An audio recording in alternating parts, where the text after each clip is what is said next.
बच्चों good morning. आज आपको हम इस वीडियो में त्रिकोणमिति के अनुप्रयोग के बारे में बताएंगे। इसके पूर्व के वीडियो में आपको हम त्रिकोणमिति के अनुप्रयोग में कैसे प्रयोग करते हैं इसका उसमें बताया गया है। इसमें जो है आपको क्या करने हैं, पहले सबसे पहले आप सवाल को केयरफुली सावधानी पूर्वक पढ़ते जाइए। सवाल में जैसा जैसा कहेगा तैसे चित्र बनाते जाइए और जब आप चित्र सही ढंग से बना लेंगे बहुत आसानी तरीके से इसको आप सवाल को हल कर सकते हैं। यहाँ पर आपको ये ध्यान देना है कि सवाल क्या कहने के लिए पहले कहा, जैसे कहे तैसे करते जाओगे। दो बात का ध्यान देना होता है। यहाँ पर दो प्रकार के कोण बनाए जाते हैं, एक उन्नयन कोण, दूसरा अवनमन कोण। उन्नयन कोण क्या होता है, जब आप नीचे से ऊपर किसी वस्तु को देखते हैं, जो कोण आपकी आंख पर बनता है उसे उन्नयन कोण कहते हैं। अवनमन कोण क्या होता है, जब आप ऊपर से नीचे किसी वस्तु को देखते हैं, जो कोण आपकी आंख पर बनता है उसे अवनमन कोण कहते हैं। इसमें देखेंगे आप लोग पहले प्रश्न में प्रश्नावली का कहा कि सर्कस का एक कलाकार एक 20 मीटर लंबी डोर पर चढ़ रहा है जो अच्छी तरह से तनी हुई है, भूमि पर सीधे खंभे से लगे शिखर से बंधा हुआ है। यदि भूमि स्तर के साथ डोर का बनाया गया कोण 30 अंश है तो खंभे की ऊंचाई। पहले इन्होंने कहा, पहले सवाल में इन्होंने कहा एक डोर है जो खंभे से तनी हुई है, ए बी सी, जैसे कहा रहा तैसे बनाइए। इन्होंने कहा सर्कस का एक कलाकार 20 मीटर लंबी डोर पर, 20 मीटर क्या है, लंबी डोर है, कलाकार इस पर चढ़ रहा है, इसकी ऊंचाई h है और ये धरातल के साथ कितने कोण बनाता है, 30 अंश का। आप इसमें लिखेंगे दिए गए चित्र में, दिए गए चित्र में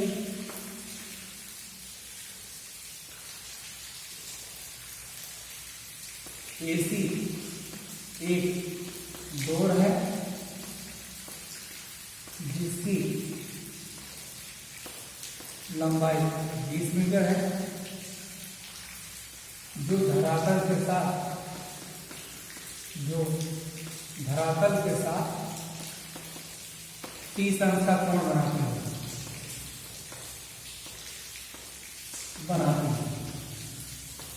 आपको क्या करने हैं, तो पूछा है खंभे की ऊंचाई है, BC एक खंभा है। अब आपको लेना है त्रिभुज CAB में। अब इसमें ये देखोगे कौन कौन भुजा की गई है, कर्ण भुजा का मान ज्ञात है, लंब पूछा है, कोण दिया है। अब बताइए आप इसमें हम कौन सा त्रिकोणमितीय अनुपात का प्रयोग करें जिसमें लंब और कर्ण का संबंध है।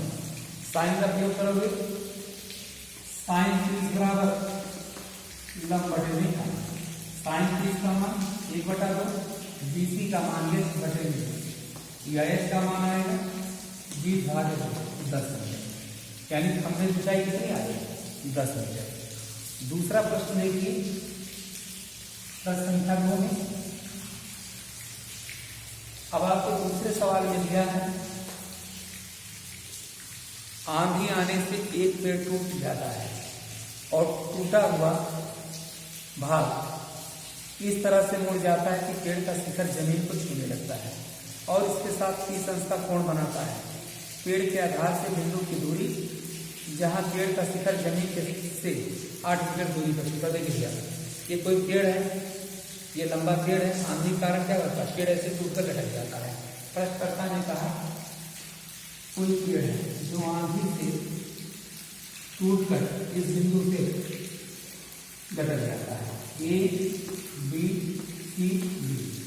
इन्होंने कहा है BD का एक वृक्ष है जो आंधी आने के कारण बिंदु C से टूटकर लटक जाता है A पर बिंदु पर, और जो जितनी लंबाई CD है वही लंबाई AC है। कितना धरातल से कोण बना रहा दिया, धरातल से इसकी कोण बनाई गई, यहाँ दिया 30 अंश का कोण बनाया है, बना है 30 अंश का। तो तुम्हें क्या ज्ञान करना, पूरे BD वृक्ष की ऊंचाई लिखोगे, स्टेटमेंट अवश्य कीजिएगा। दिए गए चित्र में बीड़ी एक वृक्ष है जो आंधी के कारण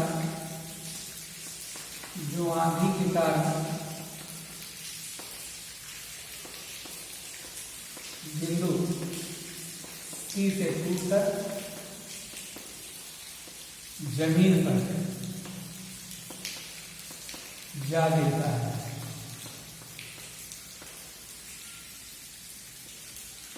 वृक्ष से बिंदु एक की दूरी 8 मीटर है। अब एक बात हम जानेंगे, AC बराबर क्या लिया? अब कौन सा त्रिभुज लेंगे? लोग त्रिभुज CAB। अब देखिए, अब आपको कौन सी भुजा चाहिए? आधार या कर्ण चाहिए, तो किसका प्रयोग करेंगे? cos 30 बराबर आधार बटे में कर्ण। तो यहाँ से बेटा cos 30 का मान √3/2 8 बटे में AC, तो AC का मान होगा 16√3 मीटर। अब क्या करना है? एक मान आपने निकाल लिया। अब इसमें क्या करोगे आप? यहाँ पर इसी में फिर देखिए, आपको यदि ये भुजा ज्ञात होती, इसका संबंध मिल जाता, तो वृक्ष की पूरी ऊंचाई BC और CD निकल जाती है। अब पुनः लोगे, पुनः त्रिभुज CAB tan 30 बराबर लंब बटे माना BC बटे मान 1/√3। BC बनना नहीं पता है, तो BC बराबर 8 बटे में √3। अब परंतु आप जानते हैं जो AC है वही किसका मान है? CD का मान है। इसलिए वृक्ष की ऊंचाई बराबर BC धन CD। भैया BC कितना पाएगा? 8 बटे √3 और CD कितना पाएगा? 16 बटा √3।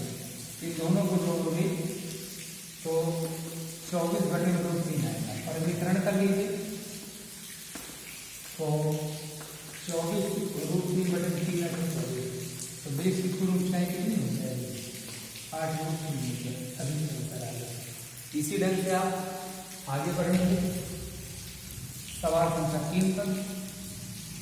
तीसरे सवाल में दिया है, एक ठेकेदार बच्चों को खेलने के लिए फिसलन पट्टी लगाना चाहता है। 2 प्रकार की फिसलन पट्टी 5 साल से कम उम्र बच्चों के लिए ये फिसलन पट्टी की लंबाई 1.5 मीटर होगी। अब 5 साल से अधिक बच्चों के लिए फिसलन की लंबाई 3 मीटर होगी और फिसलन पट्टी की ऊंचाई पूछा है। देखिए भैया, 2 चित्र बनाओगे। ये फिसलन पट्टी है, एक ABC है। अगली फिसलन पट्टी PQR है। PQR ये 5 साल से 5 वर्ष से कम है और ये 5 वर्ष से अधिक के लिए बना है। यहाँ 30 अंश का कोण है, 1.5 मीटर ऊंचाई है। 60 अंश का कोण है, 3 मीटर ऊंचाई है। फिसलन पट्टी की लंबाई पूछा है। दिए गए चित्र में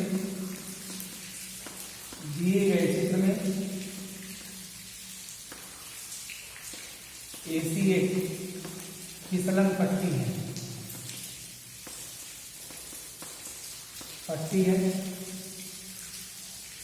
जो धरातल के साथ 30 अंश का कोण बनाती है।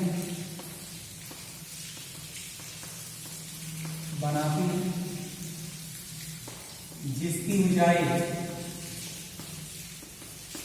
1.5 मीटर है। लोग इस त्रिभुज CAB में पहले फिसलन पट्टी के लिए यहाँ देखिए क्या पूछा है? कर्ण का मान पूछा, लंब दिया, कौन सा लगाएंगे? साइन लगाएंगे। साइन 30 बराबर लंब बटे में साइन। तो यहाँ साइन 30 का मान होता है 1/2 AC। यहाँ से AC बराबर निकालोगे 3 मीटर। पहले फिसलन पट्टी की लंबाई इसी प्रकार के रोज दूसरे फिसलन पट्टी के लिए RPQ। यहाँ लंब कर्ण है, यहाँ पर भी लगाओगे साइन 60 बराबर लंब बटे में कर्ण 3 बटे में 3R, यानी कि √3/2 बराबर 3 बटे में 3R।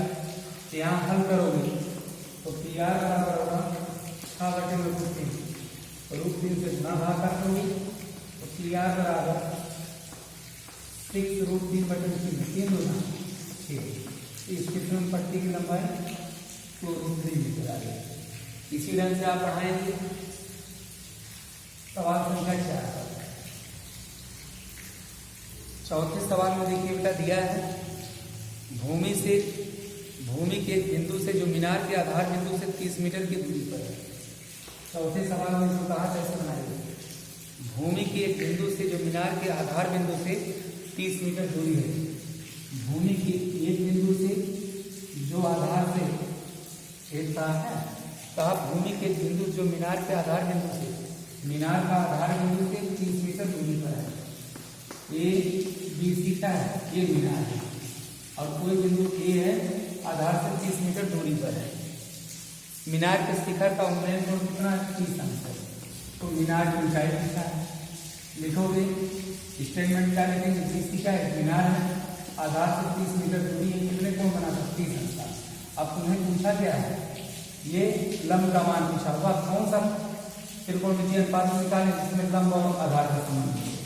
त्रिभुज CAB में लगा दोगे tan 30 लंब बटे में आधार BC बटे में 30, मान रखो बेटा 1/√3 BC बटे में 30, तो BC बराबर होगा 30/√3, √3 से समीकरण कर लीजिए तो BC बराबर आ जाएंगे 30√3/3, 3 दाम BC बराबर 10√3 मीटर आ गया, यानी कि मीनार की ऊंचाई कितनी आ गई, 10√3 मीटर। अगला सवाल देखिए प्रश्न संख्या 5 में आप देखेंगे सवाल बहुत आसान है, पढ़ते जाइए और चित्र बनाते जाइए।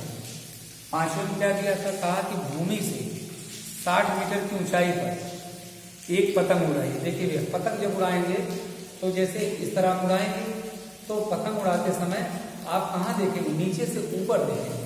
तो जब आप नीचे से ऊपर देखेंगे कौन सा कोण बनेगा, उन्नयन कोण बनता है। तो यहाँ देखिए धरातल से आप एक पतंग उड़ा रहे हैं जो क्या कहा है, भूमि से 60 मीटर, ये पतंग की ऊंचाई कितनी है, 60 मीटर है। ABC इन्होंने कहा है भूमि से 60 मीटर ऊंचाई पर एक पतंग उड़ रही है। पतंग में लगी डोरी अस्थायी रूप से भूमि की एक बिंदु पर, अस्थायी का मतलब है फिक्स नहीं किया गया, कहीं पर बांध दिया गया है। अब डोरी का झुकाव कोण कितना दिया है, 60 अंश दिया है। पूछा है इस डोरी की लंबाई क्या है। अब देखो भैया पतंग जब उड़ाएंगे यहाँ पर आदमी जाता है, इस पतंग को देख रहा है, कौन सा कोण बनेगा, उन्नयन कोण बनता है। तो ये लिख देना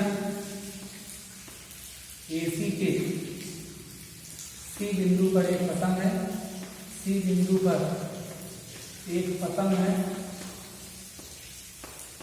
जो 60 मीटर की ऊंचाई पर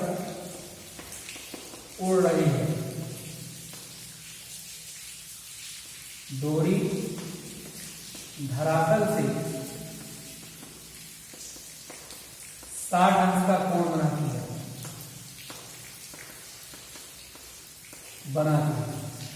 अब भैया देखिए 60 अंश का कोण बना रही, क्या करना है, AC डोरी की लंबाई है, AC डोरी है। अब लेना है, अब तुम्हें क्या करना है, इसकी भुजा को चाहिए, लिखोगे त्रिभुज CAB में लंब कोण का संबंध के लिए sin 60 बराबर लंब बटे में √3/2 बराबर 60 बटे में AC, या AC बराबर हो जाएगा 120/√3, √3 से गुणा भाग कर लेना, 120√3/3, 3 चौका भाग, तो AC का मान कितना आ गया, यहाँ लिखोगे AC बराबर 40√3 मीटर। इस ढंग से आपके जो है इसके मान निकल गए, कितना है 40√3 मीटर, यानी डोरी की लंबाई कितनी हो गई, 40√3 मीटर। इसी ढंग से आप लोग सवाल को आगे लगाइएगा, फिर इसके बाद आपको हम अगले वीडियो में इसके बाद के प्रश्न बताएंगे। एक बात का जरूर ध्यान दीजिएगा, जैसे जैसे प्रश्नकर्ता कर रहा तैसे तैसे चित्र बनाइए, फिर आगे सवाल को लगाना शुरू करेंगे, बहुत इजीली तरीके से सॉल्व हो जाएंगे। ठीक, इसके बाद हम आपको अगले वीडियो में मिलते हैं। Best of luck.